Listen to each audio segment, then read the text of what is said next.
జై శ్రీమన్నారాయణ. మన బాలాజీ ప్రేక్షకులందరికీ నమస్కారం. శ్రీరామదూత శిరస నమామి.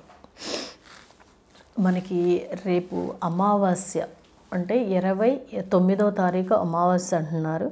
అలాగే మనం ఎప్పుడు కూడా నిండుగా ఉన్న అమావాస్యకు చేసుకుంటాం కాబట్టి అమావాస్యకి ఏం చేయాలమ్మా ఏంటమ్మా అనేసి అడుగుతున్నారు. అయితే అమావాస్యకి ఏం చేయాలి ఏంటి అన్నది నేను చెప్తాను. అలాగే చాలా విశేషమైన అమావాస్య అండి, కాబట్టి ప్రతి ఒక్కళ్ళు కూడా చేసుకునే ప్రయత్నం చేయండి. చేసుకున్న తర్వాత చాలా మట్టికి జీవితంలో మార్పులు అనేవి చూస్తారు మీరు. సరే, ఏం చేయాలి ఏంటి అని చెప్పే ముందు రేపు ఫిబ్రవరి 1 తారీఖు 2వ తారీఖున నేను హైదరాబాద్లో ఉంటాను. మీకు ఎవరికైనా సరే డైరెక్ట్గా అపాయింట్మెంట్స్ కావాలి అని అనుకుంటే కనుక తీసుకోండి. అలాగే ఫోన్ అపాయింట్మెంట్స్ అనేది మీ అందరికీ తెలుసున్న విషయమే. అలాగే ఏలూరు కూడా డైరెక్ట్ అపాయింట్మెంట్స్ అనేది ఇస్తున్నాను, మీకు ఎవరికైనా కావాలంటే తీసుకోండి. అలాగే పూజకి సంబంధించి ఏ ఐటమ్స్ కావాలనుకున్నా, పూజకి అసలు ఎందుకు ఎంత ఇదిగా చెప్తున్నారమ్మా అనేసి కొంతమంది అంటారు. మనమండి భగవంతుడికి ఏం పెట్టి ఏం చేసినా కూడా అక్కడ కూర్చుని మనం అగరత్తులు వెలిగించిన, దీపం వెలిగించిన, పువ్వు పెట్టిన తర్వాత మనం ఏ మంత్రం అయితే అంటే ఏ కోరిక అయితే ఉందో ఆ కోరిక చెప్పుకుని ఏ మంత్రం అయితే ఆ మంత్రం పఠిస్తున్నామో భగవంతుడికి చేర్చేది ఏంటంటే పువ్వు సువాసన ద్వారా, లేదంటే అగరత్తుల నుంచి వచ్చే మన సువాసన నుంచి మనం చెప్పే మన కోరికని భగవంతుడికి చేర్చడం అనేది ఉంటుంది. చూడండి, ఏదైనా సరే మీరు ఇంట్లో వంట చేస్తున్నారనుకోండి, గబుక్కుని ఆ వంట చేసే ఇది కారమైనా లేదంటే ఇంకొక రకమైన మసాలా వాసన అయినా సరే గమ్ముని గాలిలో కలిసిపోతుంది. అది కలిసి మనకే కాదు, దూరంగా రోడ్డు మీద వెళ్ళే వాళ్ళకైనా సరే ఆ సువాసన ఇది రావడం అనేది ఉంటుంది. అలాగే మన ఇంట్లో మంచి అగరత్తులతోటి పూజ చేసామనుకోండి, ఆ సువాసన మనకి కాకుండా భగవంతుడికి కాకుండా బయట వాళ్ళకి కూడా వెళుతుంది. అలాంటప్పుడు ఏమవుతుంది అంటే ఆ ఇంట్లో ఉన్న నెగిటివ్ ఎనర్జీ అనేది దూరం అయ్యి చక్కగా పాజిటివ్, ఎక్కడైతే పాజిటివ్ ఉంటుందో అక్కడికి లక్ష్మీదేవి రావడం అనేది ఉంటుంది. అందు గురించి మనం పూజ చేసే ఐటమ్స్లో కూడా మంచి సువాసన అనేది ఉండాలి. వెలిగించే దీపం నుంచి కూడా ఒక రకంగా చెప్పాలి అని అంటే దాని నుంచి వచ్చే రేస్ అది కూడా దాని వలన కూడా మనకి ఇంట్లో ఉన్న కొన్ని నెగిటివ్ ఎనర్జీస్ అనేవి పక్కగా తప్పుకొని పాజిటివ్నెస్ రావడం అనేది ఉంటుంది. అందు గురించి నేను మీకు ఎప్పుడూ చెప్తుంటాను. అలాగే చాలామంది తీసుకుంటాం అనేది ఇంకా నెల ఖాతా లెక్కల్లో తీసుకుంటున్నారు. కాకపోతే కొత్త వాళ్ళ గురించి నేను చెప్పడం ఎందుకంటే మీకు ఇప్పుడు మొన్న నేను శ్రీరంగం వెళ్ళాను. శ్రీరంగంలో చాలామంది కలిశారు నాకు. శ్రీరంగం వెళ్ళాను, తంజావూరు వెళ్ళాను, ఇలా చాలా చోట్లకు వెళ్ళినప్పుడు నాకు బృహదేశ్వరం వెళ్ళినప్పుడు చాలామంది మన కస్టమర్స్ కనిపించి నన్ను పలకరించడంతో పాటు పూజా ఐటమ్స్ గురించి కూడా చెప్పారు. కాబట్టి నాకు నిజంగా చాలా చాలా సంతోషం అనిపిస్తుంది. ఎవరికైనా కావాలి అని అనుకుంటే కనుక చక్కగా తెప్పించుకుని మీ ఇంట్లో పూజకి ప్రశాంతంగా మనస్ఫూర్తిగా పూజ చేసుకుని మీరు తరించాలని మనస్ఫూర్తిగా వేడుకుంటున్నాను. అలాగే మనకి రేపు వచ్చే అమావాస్య చాలా విశేషమైన అమావాస్య. ఎందుకు అని అంటే పుష్యమాస అమావాస్య అంటారండి. ఈ పుష్యమాస అమావాస్యకి ఏంటంటే మనం చాలా తక్కువగా చేస్తాం కానండి, తమిళియన్స్ చాలా బాగా చేస్తారు. ఏంటంటే ఈ నెల రోజులు ఎందుకు చేస్తారు అని అంటే చూడండి, చాలామందికి హెల్త్ ప్రాబ్లమ్, కొన్ని రకాల ప్రాబ్లమ్స్ ఉంటాయి. వాటిలన్నిటిని కూడా శనీశ్వరుడి దయ వల్ల ఈ అమావాస్య చేసుకుంటాం వల్ల తప్పుకుంటాం అనేది ఉంటుంది.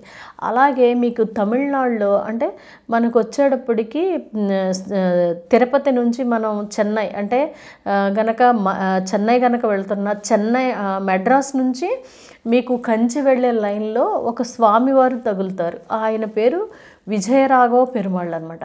ఆ పెరుమాళ్ళ దగ్గరికి చాలా అసలు ఒక రకంగా చెప్పాలంటే లక్షలాది మంది భక్తులు వస్తారని చెప్పుకోవచ్చు.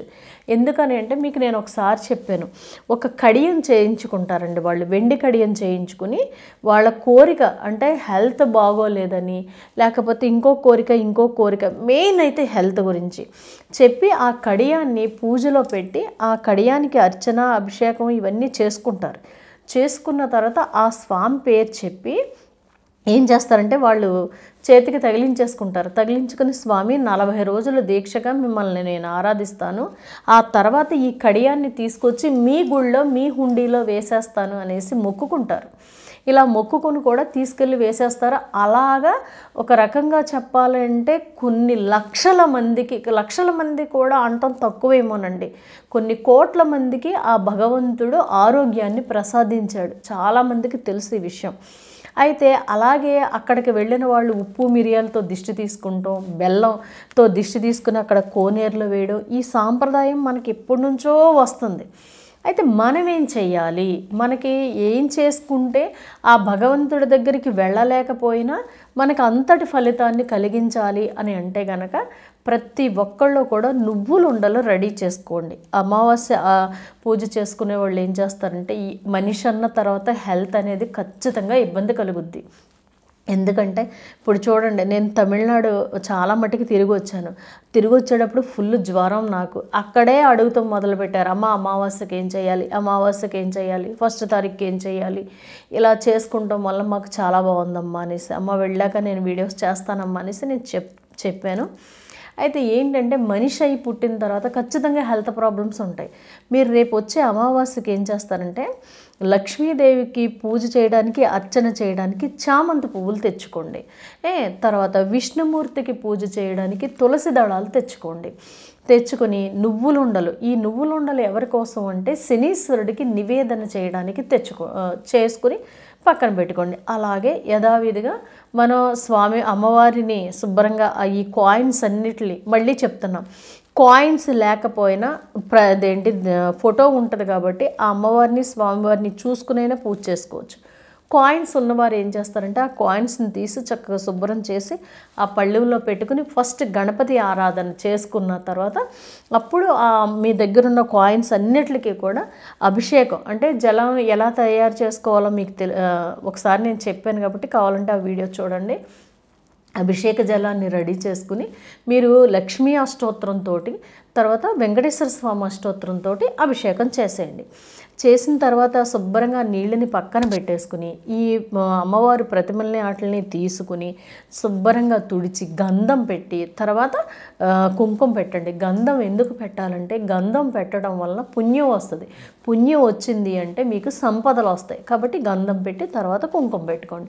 కుంకుమ పెట్టుకుని మళ్ళీ ఒక పళ్ళెంలో పెట్టుకుంటారో ఎందులో పెట్టుకుంటారో పెట్టుకున్న తర్వాత పెట్టుకునేటప్పటికి కూడా కింద ఒక తమలపాకు వేసుకుని చక్కగా పెట్టుకోండి. ఈ కాయిన్స్ అన్నీ పెట్టుకున్న తర్వాత అప్పుడు ఈ చామంతి పువ్వులతోటి ఫస్ట్ మీరు చామంతి పువ్వులతోటి అమ్మవారికి అష్టోత్తరం చేసేసుకోండి. అష్టోత్తరం చేసుకున్న తర్వాత అప్పుడు స్వామివారికి తులసి దళాలతోటి అష్టోత్తరం చేసుకున్న తర్వాత మళ్ళీ ఇంకొకసారి లక్ష్మీదేవికి అష్టోత్తరం చేసుకోండి. అలాగే మళ్ళీ వెంకటేశ్వర స్వామికి చేసుకోండి. ఇక్కడ ఇద్దరికీ కూడా 3 సార్లు చేసిన వాళ్ళు అవుతారు. చేసిన తర్వాత మీరేం చేస్తారంటే శనీశ్వరుడికి దశరథ ప్రోక్త శని స్తోత్రం అని ఉంటుంది. ఆ శని స్తోత్రాన్ని మీరు ఏం చేస్తారంటే 3 సార్లు పారాయణం చేయండి. మీ కోరికంతా ముందే చెప్పేసుకుంటారు కదా, అక్కడ అంతంత బెల్లం ముక్క ఒక తమలపాకు కానీ ప్లేట్లో కానీ పెట్టి మీరేం చేస్తారంటే స్వామి నాకు హెల్త్ కోసమని నేను ఇది చేస్తున్నానని మీ ఇంట్లో ఎంతమంది ఉంటే అంతమంది చిన్న చిన్న బెల్లం ముక్కలు పక్కన పెట్టుకోండి. పక్కన పెట్టుకున్న తర్వాత ఈ పూజ అంతా అయిపోయిన తర్వాత మీకు అమ్మవారికి ఇదేమో నువ్వులుండలు వచ్చేటప్పటికి మీరు శనీశ్వరుడికి అని చెప్పి నివేదన చేస్తారు.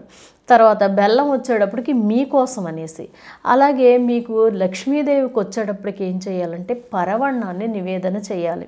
పరవన్నం అంటే మీకు తెలిసిన విషయమే కదా, చక్కగా పాలు బెల్లం పాలలో బియ్యం మరిగించేసేసి బాగా ఉడకబెట్టిన తర్వాత బెల్లం కలిపి యాలకులు తర్వాత మీరు నెయ్యి వేసి జీడిపప్పు కిస్మిస్లు ఇవన్నీ కలిపి వేస్తాం కదా మనం, అలా వేసుకుని ఈ ప్రసాదాన్ని ఇది అమృతం అంటారు. ఈ అమృతాన్ని ఏం చేస్తారంటే లక్ష్మీదేవికి తర్వాత శ్రీమన్నారాయణ అయిన వెంకటేశ్వర స్వామికి నివేదన చేయాలి. అలాగే శనీశ్వరుడికి మనకి కనిపించకపోయినా కళ్ళు మూసుకుంటే మీకు శనీశ్వరుడి రూపం కనిపిస్తుంది. ఆ రూపాన్ని దర్శనం చేసుకుంటూ ఈ మంత్రం జపం చేసుకున్న తర్వాత ఈ నువ్వులుండలు ఆయనకి నివేదన చేసేయండి. చేసేసిన తర్వాత మీరు ఒక పక్కన ఒక చిన్న గిన్నె లాంటిది పెట్టుకోండి, నీళ్ళతోటి గిన్నె లాంటిది పెట్టుకున్న తర్వాత ఈ పూజ అంతా అయిపోయిన తర్వాత ఈ బెల్లం ముక్కలు ఎవరి కోసమని పెట్టుకున్నారో, మీ ఇంట్లో 4 ఉంటే 4 చిన్న చిన్న ముక్కలు పెట్టుకుంటారు కదా. పెట్టుకున్న తర్వాత ఏం చేస్తారంటే ప్రతి ఒక్కళ్ళు హారతి అది కూడా ఇచ్చేసిన తర్వాత ఈ ఎవళ్ళ కాళ్ళు ఒక్కొక్క బెల్లం ముక్క తీసుకుని నా హెల్త్ పూర్తిగా క్లియర్ అవ్వాలి, ఏదైనా తెలిసి తెలియక చేసిన దోషాల నుంచి నాకు హెల్త్ ఇబ్బంది కలిగితే ఆ దోషాలను కూడా నివృత్తి చెయ్యండి స్వామి అనేసి దిష్టి తీసుకోండి. ఇరుగు దిష్టి, పొరుగు దిష్టి, ఇంట్లో దిష్టి, నీ దిష్టి, నా దిష్టి అని తీసుకుని మీరు ఆ నీళ్ళల్లో వేసేయండి. అలాగ 4 వేసేయండి. అయితే ఈ నివేదన చేసిన ప్రసాదాన్ని చక్కగా కొంచెం తినండి. ఈ తులసి దళాలు ఉన్నాయి చూసారా, ఈ తులసి దళాలు, చామంతి పువ్వులు అలా వదిలేయండి. అలా వదిలేసిన తర్వాత తెల్లవారిన తర్వాత ఈ తులసి దళాలన్నిటిని ఏరేసి చక్కగా ఒక నీడ పట్టుని ఎండబెట్టుకుని పొడుం చేసుకుని మీరు కాఫీల్లో టీలోను కొంచెం కొంచెం కలుపుకుని తాగుతారా మీ ఇష్టం. లేదు తులసి దళం ప్రకారమే మేము తినేస్తాము, మేము పిల్లలు తినేస్తాం అనుకుంటే అలాగైనా తినేయండి, ఏం పర్వాలేదు, మీ ఇష్టం. పాడేయకుండా ఆ ప్రసాదాన్ని చక్కగా మీరు స్వీకరించండి. ఓకే. ఇంకొకటి ఏంటంటే దీపాలు ఎన్ని పెట్టాలి, ముఖ్యంగా నేను చెప్తున్నాను, దీపాలు నువ్వుల నూనెతోటి 8 దీపాలు పెట్టండి చక్కగా. మీరు ఎలా ఉండాలి అని అంటే సాక్షాత్తు మనం దీపావళికి అమ్మని ఏ రకంగా కూర్చుని మనం ప్రార్థించి మరి జపం చేసుకుని పూజ చేసుకుని ఎంతో ఇదిగా మెప్పిస్తామో అలాగే మెప్పించండి.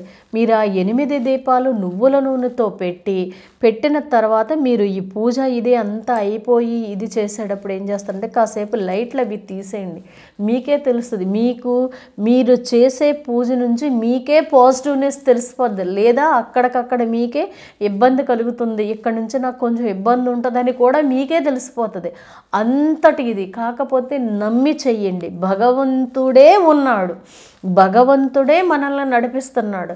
నాకు చాలా చాలా నిదర్శనాలు ఉన్నాయి కాబట్టి మీకు కూడా ఉన్నాయి, నేను కాదన్నట్లు. నాకు చాలామంది చెప్తున్నారు, అమ్మా మీరు చెప్పిన తర్వాత మీరు చెప్పిన పూజ చేసుకున్నాక భగవంతుడు నన్ను ఇలా అనుగ్రహించాడమ్మా, ఈ రకంగా దర్శనమిచ్చాడమ్మా కల్లో అని అనేసి చెప్తున్నాడు. మనం కలియుగంలో ఉన్నా కూడా త్రేతాయుగం, ద్వాపరయుగం, కృతయుగంలో భగవంతుడు ఎలాగైతే దర్శనం ఇచ్చాడో మనం అంత భక్తితో గనక ఉన్నట్టయితే ఖచ్చితంగా భగవంతుడు మనకి దర్శనమిస్తాడు, మనతోనే ఉంటాడు. నమ్మి చెయ్యండి, అసలు సందేహమే లేదు. అందులోనూ తై అమావాస్య అంటారు ఈ అమావాస్యని చాలా బాగా. అలాగే చొల్లంగి అమావాస్య అంటారు. తమిళియన్స్ చాలా బాగా చేస్తారు. తమిళియన్స్ అనే కాదండి, మనం కూడా చేసుకుంటూ అలవాటు చేసుకుందాం. ఎందుకంటే వాళ్ళకే అదృష్టము మనకి దురదృష్టం అని కాదు, మనం కూడా కష్టాలు పోగొట్టుకోవాలి, మనం అదృష్టవంతులు అవ్వాలి. ఎవరైనా సరే భగవంతుడిని చేరుకోవటానికి కొన్ని మార్గాలు. కాబట్టి మనం కూడా మనకి హెల్త్ను తర్వాత ఎక్కడైనా సరే ఇంకొకటి ఏంటంటేనండి, హెల్తే కాదు ఎక్కడైనా మన బిజినెస్లో కానీ జాబ్లో కానీ ఏట్లోనైనా కొన్ని ఇంట్లో కానీ ఆటంకాలు ఉన్నాయనుకోండి, ఆ ఆటంకాలను కూడా స్వామి తప్పించేస్తారు. కాబట్టి ప్రతి ఒక్కళ్ళు చేసుకోవాలని, చేసుకుని చక్కటి అదృష్టం పొందాలని మనస్ఫూర్తిగా నేను వేడుకుంటున్నాను. జై శ్రీమన్నారాయణ.